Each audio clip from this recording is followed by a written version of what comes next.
Happy Halloween, everybody.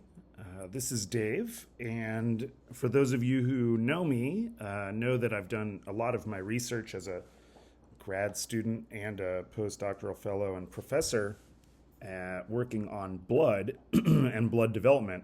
And I thought it might be fun to kind of have a little Halloween talk about vampires and blood and potentially some talk about werewolves. So I figured I'd put this out there so you can enjoy it for the holiday.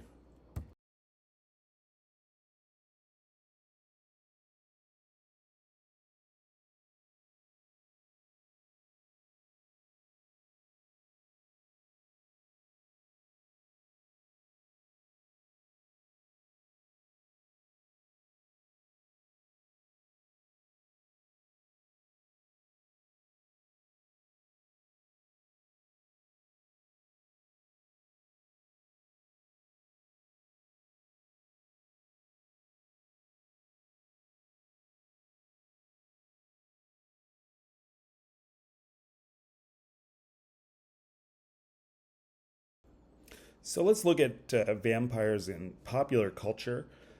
Here's an image of Bela Lugosi's Dracula. This is from 1931.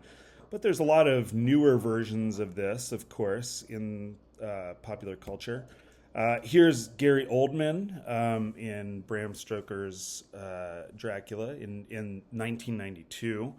You, of course, have The Interview with a Vampire. This is an awesome movie. 1994. This is Tom Cruise and Brad Pitt as vampires. Then, of course, you have the Blade series, 1998 through 2004. A bunch of these movies featuring Wesley Snipes, Jessica Biel, and, of course, Ryan Reynolds in this one. There's also the Underworld series, which went for a while, 2003 to 2016. We got Kate Beckinsale in there. Of course, there's the Twilight series with Kristen Stewart and Robert Pattinson. This was great. A little bit different departure on the myth of the vampire, right? These vampires could be out in the sun. They would kind of sparkle and shimmer. A little bit different than the old school version popularized by Bram Stoker. This movie was a great one. I think you guys should see it if you're interested. This is called Daybreakers. This came out in 2009. It has Ethan Hawke and Willem Dafoe. This one's great. Ethan Hawke is a hematologist vampire, and basically the vampires have drained all the blood on planet Earth. All the people have been drained, and he's actually trying to come up with a way to make synthetic blood to actually keep the vampires alive. It's a pretty interesting one. Awesome band from New York City, Vampire Weekend. This is a great one. You know, all the albums down here on the bottom. There's the latest album that just came out, Only God Was Above Us. You guys should check that out if you're interested. Really awesome band. Very little to do with vampires except for their actual name. And then, of course, you have What We Do in the Shadows. I really loved this movie by Taika Waititi. Has Matt Berry in it, who's hilarious. This was in 2014, and for those of you who are fans of this,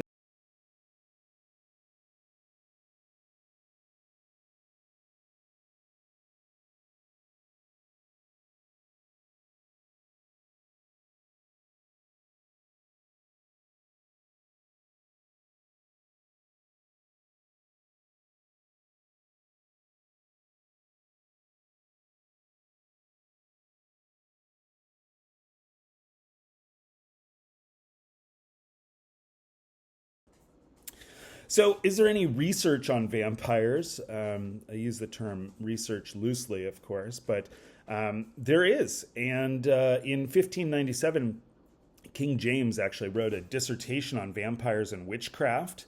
And if you are feeling really crazy and you want to go to the NIH and look at NCBI, this is basically the National Center for Biotechnology Information. This is our central repository for information on biotechnology that we have in the United States. Hopefully you can see down here, this was 2019, so this is 5 years ago. You can see down, if you look in the bottom corner, PubMed. PubMed has about 581 citations. These are actual manuscripts that are featuring the word vampire in it. Now, if you look at 2024, that's increased to 886 papers. So this is an incredible amount of literature that lives in the actual, central repository of our biotechnology information for our country, and it features vampires. I should mention, in fairness to this, that there's a lot of papers on vampire bats, rabies, and diseases transmitted by vampire bats. So that is a lot of the papers. But I'm gonna show you a couple of the manuscripts that I find that are really interesting, that are totally in there, and you should check out if you have any interest in this at all. So here's a great one that I pulled up from 2023. It's called How to Make a Vampire. And sadly, this is just a catchy title that they had put together. And it's basically how to create a vampire bat, basically the development process of how the body is structured. So anyway, it's interesting. It's interesting if you're a developmental biology buff, but not really a vampire story itself. There are other papers in here, like this 2017 paper about the deviant burials and social identity of post-medieval Polish cemeteries, the vampires of Droskow. This is a pretty interesting read. You can check this one out. I thought this was a pretty interesting one from 1994. Does garlic protect against vampires? An experimental study.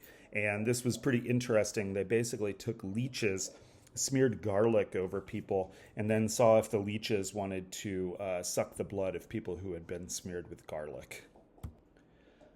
This is another great paper, basically a little review in Trends Immunology from 2016. What can vampires teach us about immunology? There's some pretty interesting study of disease dynamics of these ailments, and pretty interesting stuff there. I also pulled this one up. I believe that this is a joke manuscript, but again, it still lives in there. Garlic as a vampire deterrent, fact or fiction. This is a really interesting paper. If you want to cut over here to the conclusion, basically they're talking about the efficacious use of garlic as a protective measure against vampires. Conclude that both the science and historical evidence support the use of garlic as a public health intervention. It's a really great review. I've put a link there at the bottom if you're interested in reading the whole manuscript. It's pretty hilarious. So characteristics of vampires, the real characteristics in the mythology. They drink blood by biting people. They can infect others and make them vampires. They're pale, right? They're not usually very dark. They hate sunlight. They hate garlic, and they are undead. So ways of killing vampires in the literature, right? I think we can all appreciate this from watching these popular movies or maybe reading these books. Stake through the heart, decapitation, burning the body. The list goes on and on. But if you really want to be disturbed, check out the internet and start looking around. It's really interesting and slightly disturbing, all the ways that people have come up to kill these mythical creatures. So what do we think is an explanation?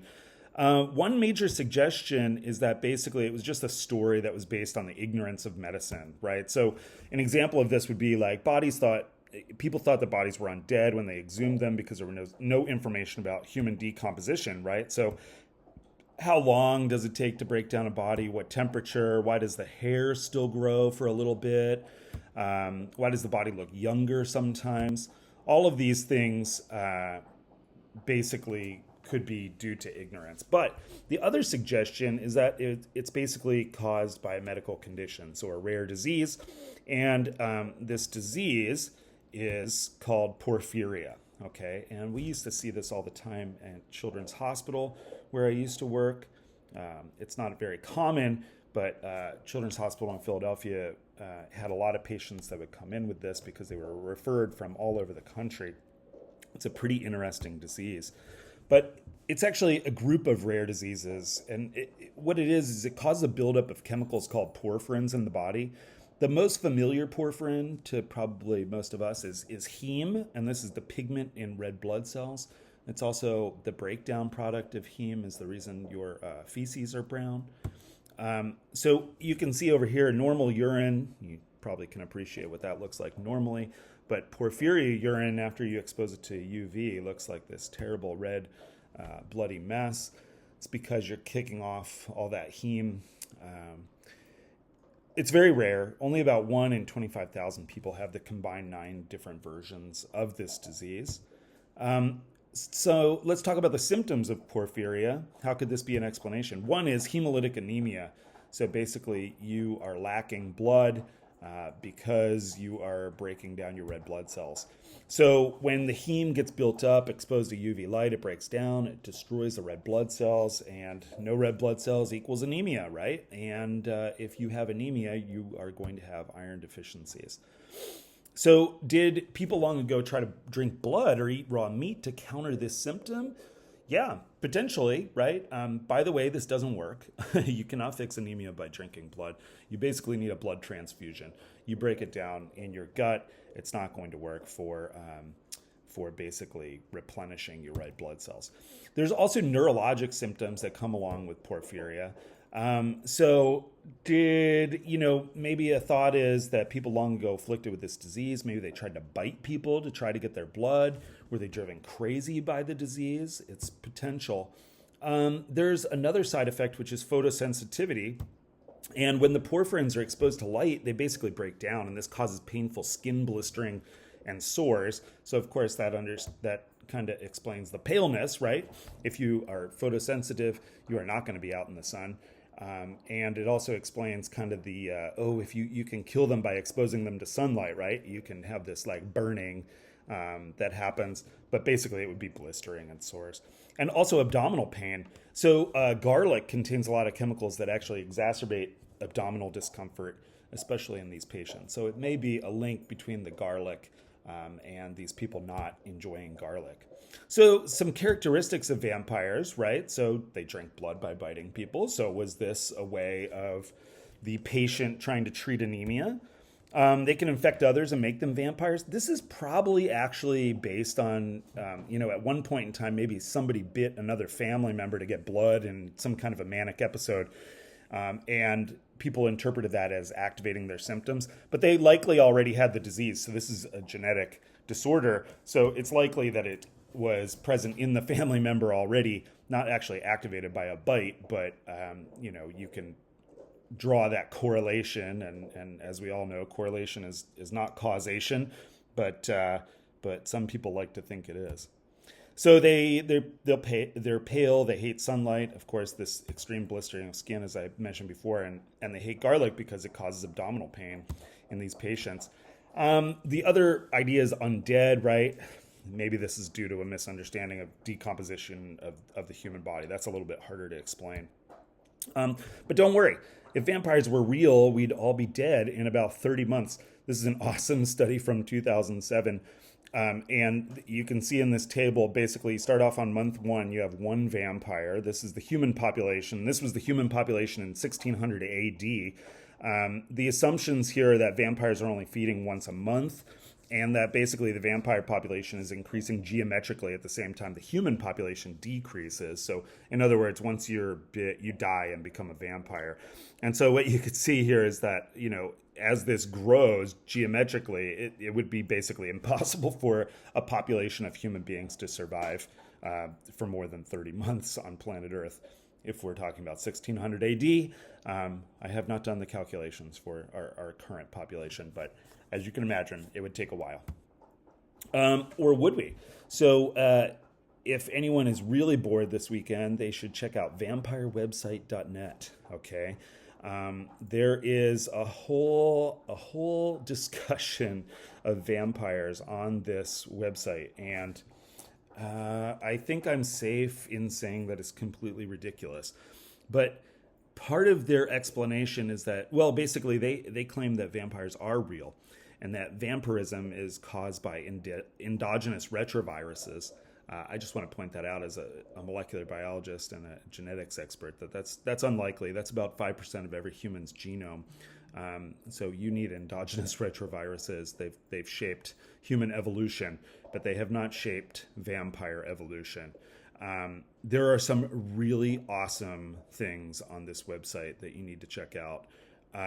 There are vampire-friendly bars and clubs you can visit. There's like 4 in Sacramento if anyone's interested in checking those out. Things about vampire myths and facts, how to get turned into a vampire, all kinds of ridiculous blog posts. One of the awesomest ones is basically how to get blood. And this is really great. So, I really love that they kind of suggest that Jack Links are a great brand of beef jerky to work as a blood substitute. I'm not sure how this works at all, and there are just incredible things on this website. Please, everyone, go check it out. I do not own this domain. It is not a plug for me. It is a plug for an awesome rabbit hole down into the vampire world. All right, so let's talk about werewolves. Werewolves may be related, but again, this is kind of a cool myth that exists in our popular culture. The word comes from maybe Old English, was were, a man, and wolf is wolf, also known as a lycanthrope. In Greek, lycos means wolf, and anthrop is a man. So this was a widespread belief after 14th century in medieval Europe, and it was based on this idea that a man could transform into a wolf, roam the woods, killing and drinking the blood of victims.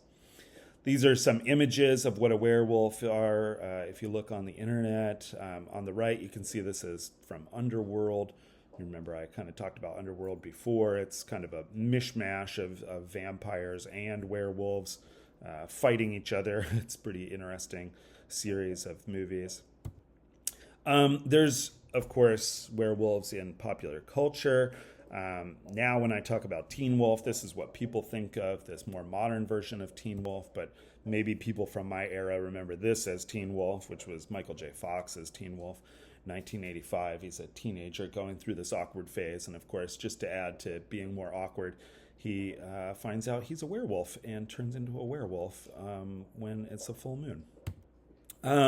There's a show that I really enjoyed maybe 10 years ago called Grimm. This is a pretty interesting one where there's basically this police officer can find monsters that exist among us. One of those monsters, obviously, is a werewolf. There's also a pretty cool show called Scream Queens on Fox that had pretty interesting depictions of werewolves as well. So what is a werewolf? So let's talk about a little bit more Latin. So lunacy, insanity or mental illness, and this is from Luna, which is the Roman god of the moon, and lunaticus, which is moonstruck. And so this idea that insanity is regulated by the cycle of moon is pretty interesting, and there's some thoughts that describe how this might have happened. So the idea might be sleep deprivation, right? So the bright light of the full moon kind of deprive people who live outside of sleep, causing erratic behavior, especially in people with bipolar disorder, which used to be called manic depression. But spoiler alert, probably werewolves are a medical condition. So early on in 1963, you can pull up these manuscripts as well. Doctors proposed that it could be caused by porphyria. As I mentioned before, the photosensitivity. You have reddish teeth. I didn't mention that before, but the porphyrins build up in the teeth. And so your canines and your incisors will look pretty red. And you also have these neurological issues. So you basically have psychosis. And there's another possibility, which is called hypertrichosis. This is a hereditary condition that causes excessive hair growth. And a lot of people think that these people with excessive hair growth in inappropriate locations basically might be the source of the Beauty and the Beast fable, Little Red Riding Hood, lots of other fables that exist, again, in our popular culture. Hypertrichosis is, again, pretty rare. It's unknown condition, but some people think that it's linked to mutations on chromosome 17. Chromosome 17 harbors the human growth factor cytokine gene, and it also harbors the EGF receptor gene, which is important for hair growth and regulation of hair. So it may be a deletion or a mutation on chromosome 17. People have not looked into this very carefully. It could also be rabies, right? So rabies is a transmissible disease. Rabies causes anxiety, disorientation. Also, also causes you to have a desire to be left alone somewhere quiet, warm, and away from bright light, maybe like a wolf's den. Fear of water and swallowing due to these muscle spasms that you get in the throat. Delirium, hallucinations, and psychosis that include attacking and potentially biting other people. And so, yeah, it's pretty interesting. I think if anyone's really interested in kind of following up on some of this stuff, there's an awesome docu-series that was made. It's on Amazon Prime by Aaron Menke. And there's a podcast as well called Lore. And it has all these cool stories about, basically folklore, how it applies to how we interpret, modern monsters and things like this, werewolves, vampires, a bunch of other things. One of the cool things that I learned by Lore is this story of Saved by the Bell. And many of us may remember Saved by the Bell like this.